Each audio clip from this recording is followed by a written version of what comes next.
جس چیز کی ضرورت نہیں اس کی جستجو مت کرو، اور جس چیز کا علم نہیں اس کے متعلق بات نہ کرو۔ سوال کا سمجھ جانا آدھا جواب ہے۔ نہ مشورہ دو نہ ہی نمک، جب تک تم سے مانگا نہ جائے۔ حقیقی دانشمندی یہ ہے کہ انسان کو پتہ ہو کہ وہ کچھ نہیں جانتا۔ تجربوں سے خالی زندگی جینے کے قابل نہیں۔ میں کسی کو بھی کچھ پڑھا نہیں سکتا، صرف انہیں سوچنا سکھا سکتا ہوں۔ دنیا میں صرف ایک ہی اچھائی ہے جسے علم کہتے ہیں، اور ایک ہی برائی ہے جسے جہالت کہتے ہیں۔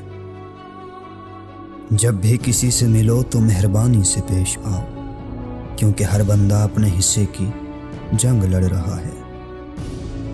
مضبوط ذہن خیالات پر بحث کرتے ہیں، اوسط دماغ واقعات پر بحث کرتے ہیں، اور کمزور ذہن لوگوں پر بات کرتے ہیں۔ حیرانگی عقل مندی کی شروعات ہے۔ خود کو ڈھونڈنے کے لیے پہلے خود کے بارے میں سوچو۔ جو انسان اس پر راضی نہیں جو اس کے پاس ہے، وہ اس پر بھی راضی نہیں ہوگا جو وہ چاہتا ہے۔ دوستی کرنے میں جلدی مت کرو، لیکن اگر کر ہی لی ہے تو اسے پختہ عزم سے نبھاؤ۔ اگر آپ کو وہ نہیں ملتا جو آپ چاہتے ہیں تو آپ کو تکلیف ہوتی ہے۔ اگر آپ کو وہ ملتا ہے جو آپ نہیں چاہتے تو آپ کو تکلیف ہوتی ہے، یہاں تک کہ جب آپ بالکل وہی حاصل کرتے ہیں جو آپ چاہتے ہیں تب بھی آپ کو تکلیف ہوتی ہے، کیونکہ آپ اسے ہمیشہ کے لیے برقرار نہیں رکھ سکتے۔ آپ کا دماغ آپ کی پریشانی ہے، یہ تبدیلی سے آزاد ہونا چاہتا ہے، درد سے پاک، زندگی اور موت کی ذمہ داریوں سے پاک ہونا چاہتا ہے۔ لیکن تبدیلی قانون ہے، اور کوئی بھی دکھاوا اس حقیقت کو تبدیل نہیں کر سکتا۔ بعض اوقات آپ لوگوں کو باہر رکھنے کے لیے نہیں بلکہ یہ دیکھنے کے لیے دیواریں بناتے ہیں کہ کون انہیں توڑنے کی زیادہ پرواہ کرتا ہے۔ خوشی کا راز زیادہ تلاش کرنے میں نہیں بلکہ جو آپ کے پاس ہے اس سے لطف اندوز ہونے کی صلاحیت پیدا کرنے میں ہے۔ موت تمام انسانی نعمتوں میں سے سب سے بڑی نعمت ہے۔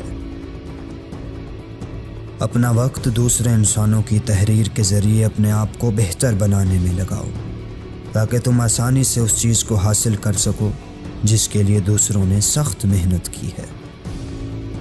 دوسروں کے ساتھ وہ نہ کرو جو آپ کو غصہ آتا ہے کہ اگر دوسرے آپ کے ساتھ کریں۔ ہر عمل کی اپنی خوشی اور قیمت ہوتی ہے۔ میں نے شاعروں کا جائزہ لیا، اور میں ان کو ایسے لوگوں کے طور پر دیکھتا ہوں جن کی قابلیت خود پر اور دوسروں پر غالب آ جاتی ہے۔ ایسے لوگ جو اپنے آپ کو عقل مند آدمی کے طور پر پیش کرتے ہیں، اور جب وہ کچھ بھی نہیں ہوتے تو ان کو ایسے ہی لیا جاتا ہے۔ شاعروں سے میں فنکاروں کی طرف چلا گیا۔ فنون کے بارے میں مجھ سے زیادہ کوئی جاہل نہیں تھا۔ کسی کو زیادہ یقین نہیں تھا کہ فنکاروں کے پاس واقعی خوبصورت راز ہیں، تاہم میں نے دیکھا کہ ان کی حالت شاعروں سے بہتر نہیں تھی، اور ان دونوں میں ایک ہی غلط فہمی پائی جاتی تھی۔ چونکہ ان میں سے سب سے زیادہ ہنرمند اپنی خاصیت میں سبقت رکھتے تھے، اس لیے وہ اپنے آپ کو مردوں میں سب سے زیادہ عقل مند سمجھتے تھے۔ میری نظر میں اس قیاس نے ان کے علم کو مکمل طور پر داغدار کر دیا۔ نتیجتاً میں نے اپنے آپ سے پوچھا کہ میں کیا بننا پسند کروں گا۔ میں کیا تھا اور وہ کیا تھے؟ یہ جاننے کے لیے انہوں نے کیا سیکھا ہے، یا یہ جاننا کہ میں کچھ نہیں جانتا؟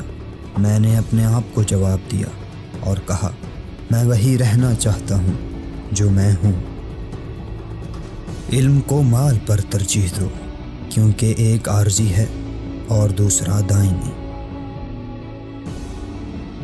ہم بہتر بننے کی کوشش سے بہتر نہیں رہ سکتے۔